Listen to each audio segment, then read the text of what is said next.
vous avais dit dans le dernier vlog que j'allais partir découvrir une nouvelle destination. Eh bien, ça y est, j'y suis.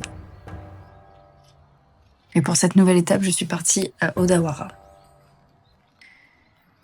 Et justement, ma visite commence ici avec le château d'Odawara. Il est reconnaissable à son donjon blanc, perché au sommet de la colline. Il y a longtemps, c'était l'un des plus grands centres de pouvoir de la région du Kanto. À l'époque des guerres civiles japonaises, le château il était associé en fait au clan Hojo, qui contrôlait une grande partie de la région. Et à son apogée, les fortifications d'Odawara formaient un immense système défensif en fait avec des douves et des remparts qui s'étendaient sur plusieurs kilomètres. Donc autant vous dire que ça donnait pas forcément envie de les attaquer.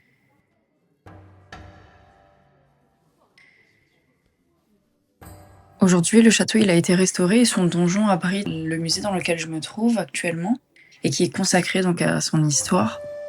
Et à l'intérieur, on retrouve des objets, des armures et des documents qui permettent de mieux comprendre l'histoire du château et des Hojo. En parlant du clan Hojo, ces 5 portraits représentent ces 5 générations donc, du clan qui ont fait d'Odawara l'un des plus grands centres de pouvoir du Japon pendant près d'un siècle.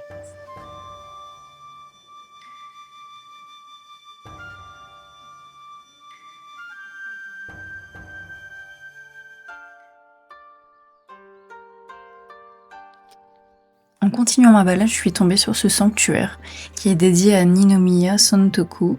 C'est un homme né à Odawara à la fin de l'époque Edo qui est connu pour avoir aidé de nombreux villages à se reconstruire et à retrouver leur prospérité. Pour manger, je me suis arrêtée à un restaurant qui était à l'intérieur du sanctuaire. Et là, je fais semblant de lire alors que c'est en caractère japonais évidemment.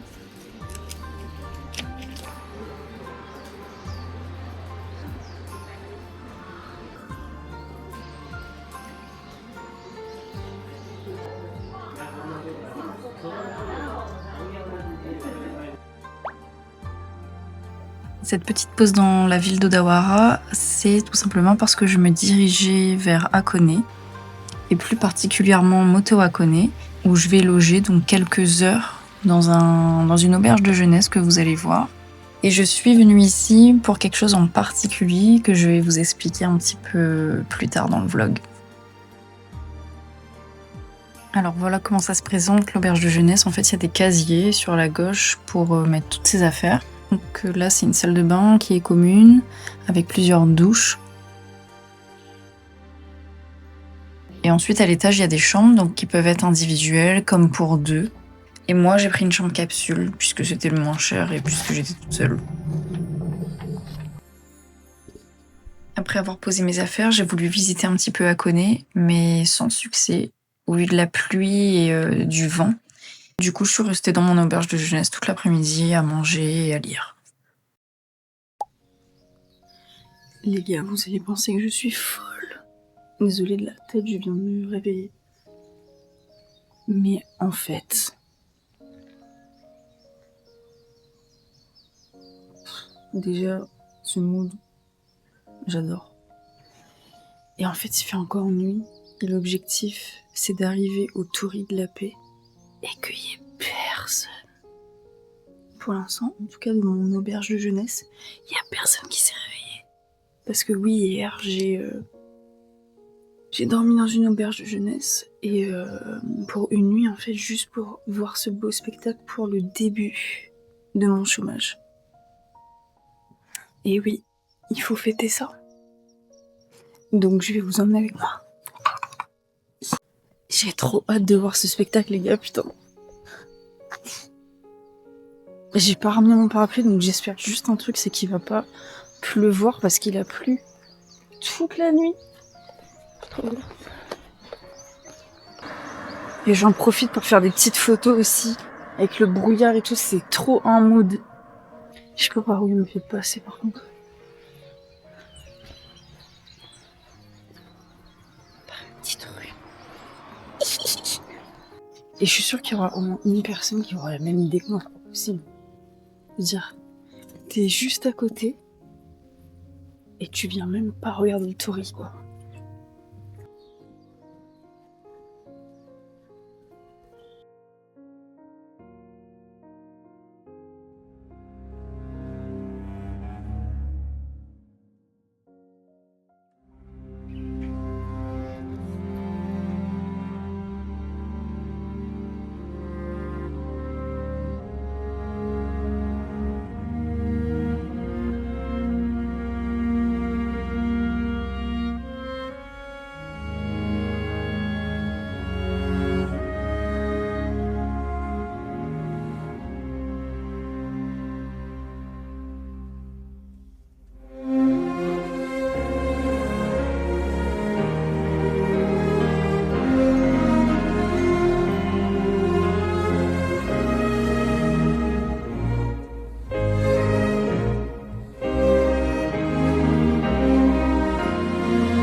Bon, évidemment, je peux mourir en paix à partir d'aujourd'hui, de now.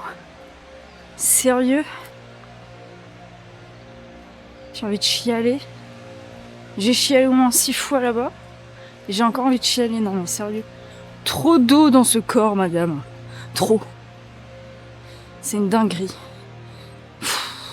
J'ai même pas les mots en fait. Sérieusement. Je suis trop contente. Je voulais ça. En fait, je suis venue dans cette auberge de jeunesse que pour ça. Et c'était fou. Même si en vrai, quand je suis arrivée, il y avait 2-3 personnes. J'ai attendu un petit peu vite fait.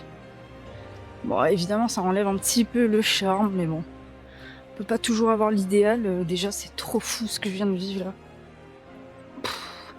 Ça me donne des shots de bonheur. Et ça me donne envie de chialer. Allez. Au revoir.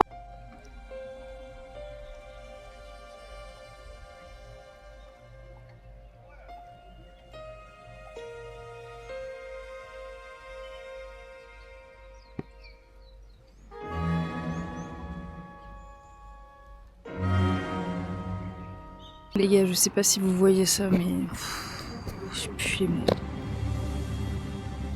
Sérieusement.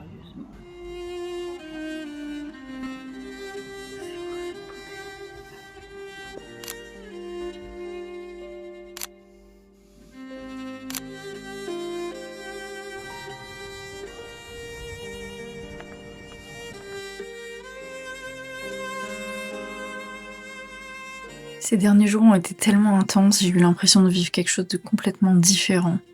Et finalement, je crois que ce qui me touche le plus, c'est la manière dont j'ai commencé cette nouvelle étape de ma vie. Ma toute première journée officielle de chômage, je l'ai commencée ici, à Aconey, devant le Torii de la Paix. Et j'ai trouvé ça assez symbolique, comme si je commençais quelque chose de nouveau dans un endroit où j'étais jamais venue. Puis il y a eu le mont Fuji aussi. Après la pluie et les énormes orages de la veille, je m'étais complètement fait à l'idée que je ne le verrais pas. J'y croyais plus. Et finalement, il était là. Et maintenant, je suis assise dans cette gare, à attendre mon train pour Tokyo et j'arrête pas de pleurer. Je crois que je réalise pas encore ce qui vient de se passer et je suis encore complètement submergée par mes émotions. Je pense que je garderai longtemps en tête ces quelques jours à Aconey comme le début de quelque chose de nouveau.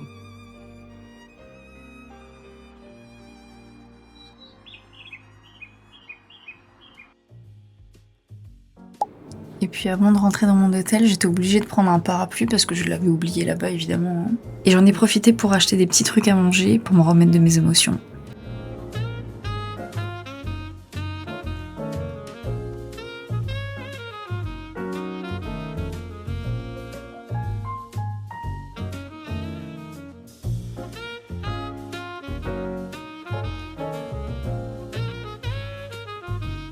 Et vu que c'est mon premier jour de chômage officiel, je me suis inscrite sur France Travail.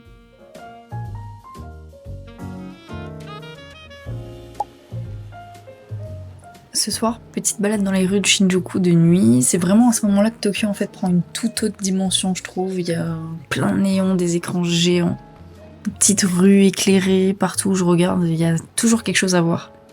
Donc impossible de pas sortir l'appareil photo. C'est pour ça que je vous laisse avec quelques-unes des photos que j'ai prises ce soir.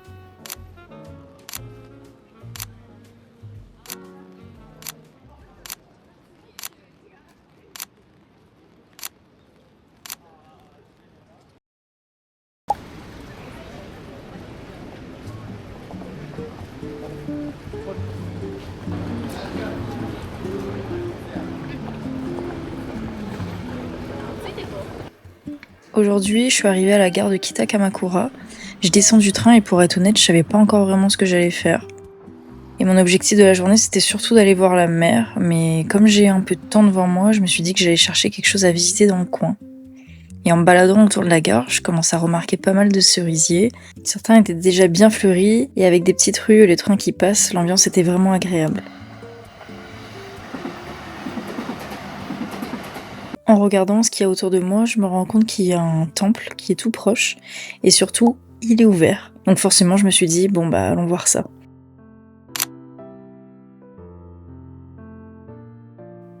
Je suis dans l'un des plus grands temples zen de Kamakura qui a été fondé en 1282. Et dès qu'on passe l'entrée, on comprend assez rapidement pourquoi cet endroit est aussi particulier. Le temple est installé au milieu des végétations, sur des pentes boisées de Kita-Kamakura. Il y a des escaliers, des bâtiments en bois, des petits chemins qui disparaissent entre les arbres. Et surtout, il y a cet immense calme. Ce que j'ai particulièrement aimé ici, c'est que c'est pas uniquement un endroit en fait où on vient voir un bâtiment historique. On a vraiment l'impression d'entrer dans un espace pensé pour ralentir. Pas besoin de faire énormément de choses. Marcher, regarder les arbres, écouter les oiseaux, observer les détails de l'architecture.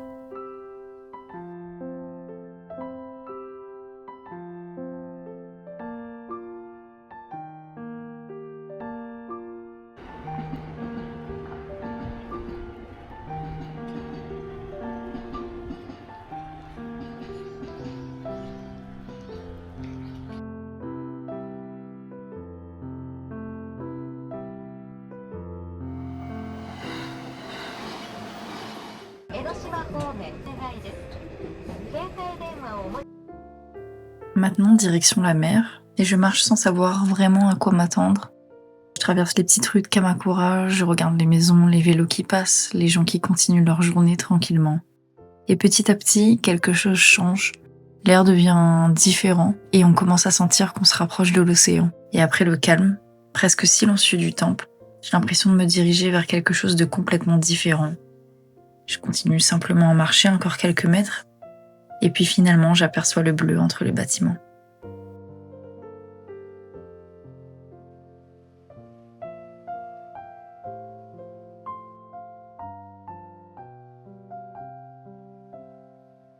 Je sais pas trop pourquoi, mais cette plage m'a vraiment donné une sensation de nostalgie. Je suis restée un long moment simplement à regarder la mer, sans forcément filmer, sans forcément prendre de photos, juste écouter.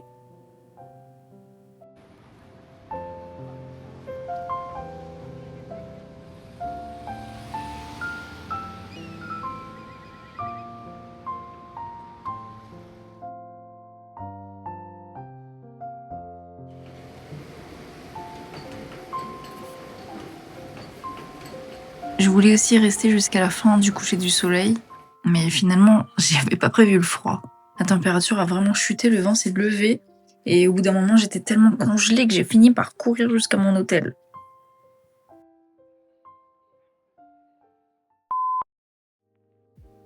Aujourd'hui, c'est le 9e jour, c'est trop bizarre puisque je quitte mon hôtel pour aller dans un autre qui est toujours à Tokyo, mais qui est un petit peu plus loin. Je vous avoue que je sais pas du tout ce que j'avais ce jour-là. J'avais des vertiges tellement violents que j'ai dû m'arrêter dans un jardin tellement je pensais que j'allais tomber dans les pommes dans les transports en commun. Donc je fais une petite visite en essayant de pas perdre connaissance.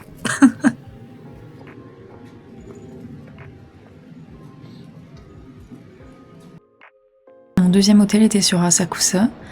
Après une petite sieste, j'ai fait une balade pour trouver à manger. Je vous avoue que j'ai pris 1h30 à trouver quelque chose à manger. Un restaurant où il y avait de la place, tout simplement. Puisque j'avais une liste de restaurants à Asakusa que je voulais tester. Tout était blindé. Donc j'ai mangé des fish and chips.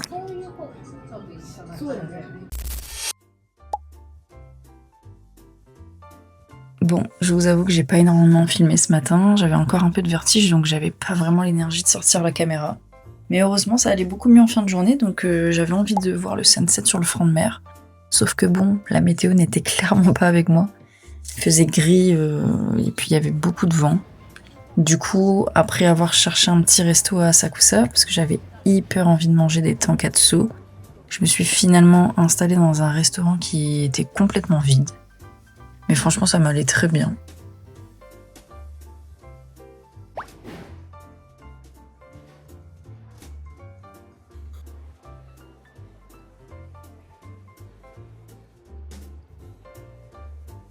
Je continue ma petite balade digestive dans la rue d'Asakusa. J'adore l'ambiance ici. Entre les petites boutiques, les magasins de souvenirs, les snacks japonais et toutes les petites galeries commerçantes couvertes. On voit vraiment de tout. Il y a des vêtements, de la vaisselle, des objets traditionnels, des petites douceurs. C'est vraiment super agréable en tout cas de se balader tranquillement ici.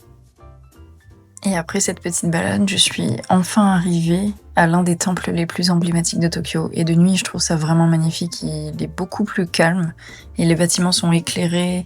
L'ambiance est vraiment différente. Donc j'en ai profité pour prendre quelques photos parce que c'était vraiment beau. Bon, bah je suis malade en fait. C'est peut-être pour ça que j'avais des vertiges et tout, j'ai l'impression que je couvrais un truc. Et ça, c'est le soir où il y a eu un tas de vent, là, quand je suis rentrée de Kamakura, déjà. Je suis pas restée jusqu'à la fin du coucher de soleil pour ça. Parce qu'il faisait trop froid. Mais là, je m'attendais pas à être malade, mais bon, c'est la vie. Donc là, il est 11h. Et je suis en train de faire mon programme de la journée, je pense que je vais y aller tranquillement. Et ce soir, j'ai réservé Kura Sushi. Ça va être trop bon. Donc voilà, donc j'ai trop hâte. Bon, qui dit grippe, il dit riz, teriyaki. Avec ça, là, c'est trop bon sa mère. Melon pan. En fait, j'ai trop la dalle. Avec une petite glace vanille. Et avec des petits pains au chocolat. Avec du chocolat noir. Et des amandes. Voilà. Je pense qu'avec ça... Ah oui, et j'ai acheté... Désolée, c'est le bordel. J'ai acheté des masques. Trop stylé. Allez, ça dégage.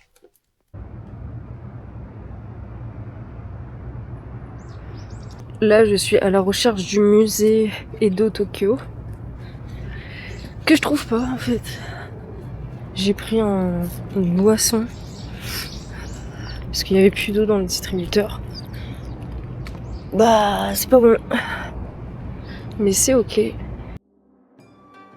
J'ai enfin réussi à trouver le musée Edo Tokyo, qui venait tout juste de réouvrir ses portes le 30 mars après plusieurs années de rénovation. J'ai vraiment adoré la partie avec les grandes maquettes parce qu'on peut voir très concrètement en fait à quoi ressemblaient les villes, les villages et les châteaux pendant la période d'Edo. Et ce que j'ai trouvé génial, c'est qu'il y a énormément de petits détails, les maisons, les habitants, les commerces, on a vraiment l'impression d'observer la vie quotidienne de l'époque en fait.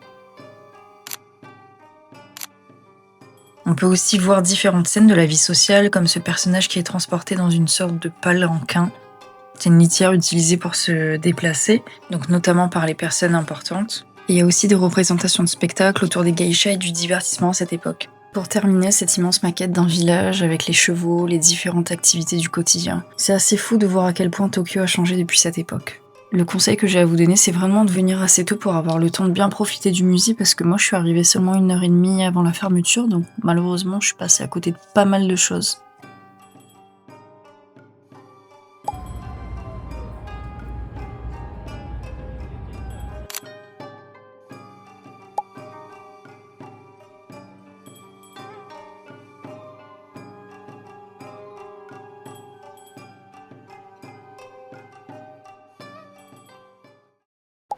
Vu que c'est les derniers jours, je filme un peu moins parce que j'essaie surtout de profiter à fond des derniers moments, même si je suis encore malade. Et aujourd'hui, petit passage à Akihabara et à Shinjuku pour faire les derniers achats du séjour. Évidemment, impossible de passer à côté du fameux écran avec le chat. C'est trop mignon. Vraiment, je meurs.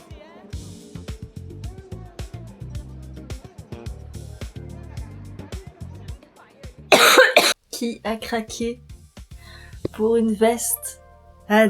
C'est le bordel ici. Ça, c'est toute ma... Parce qu'en fait, il y a personne qui est venu nettoyer parce que j'avais pas envie que quelqu'un attrape ma maladie. Ça, c'est... Oh, mais qu'est-ce que c'est que ça? Mais c'est trop mignon. Trop cute. J'ai encore une place dédiée pour ma paire que je vais sûrement acheter ce soir.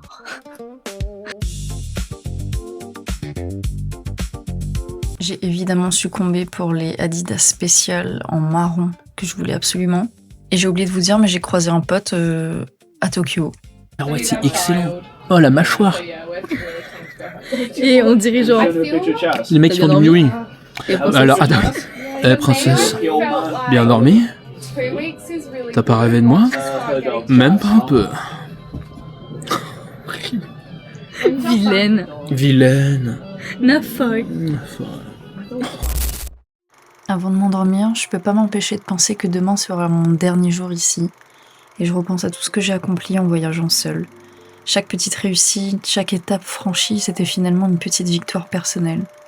L'arrivée à l'hôtel, mes premiers jours de visite, mes premiers trajets, et même la grippe qui fait aussi partie de ce voyage. Mais il faut toujours essayer de voir le positif, ça m'a permis de me poser, de ralentir, de profiter autrement. Et j'ai aussi fêté mon premier jour de chômage ici comme une façon de marquer le changement, le renouveau. Je crois que tout ici va me manquer. Le calme, les rues, les gens, les transports, et même tous ces petits bruits du quotidien.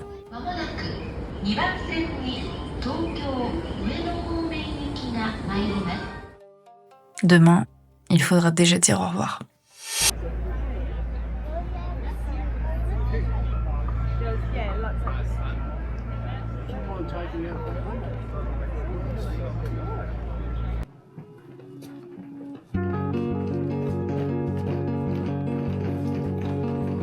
Si je devais retenir une seule chose de ce voyage, c'est à quel point on sous-estime beaucoup trop avant de sauter le pas.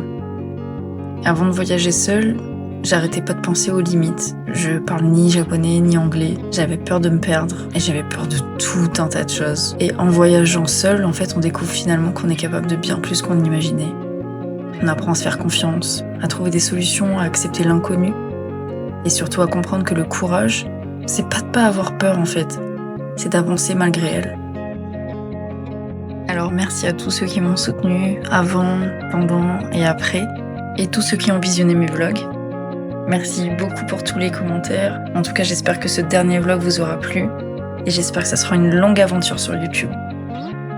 Bisous!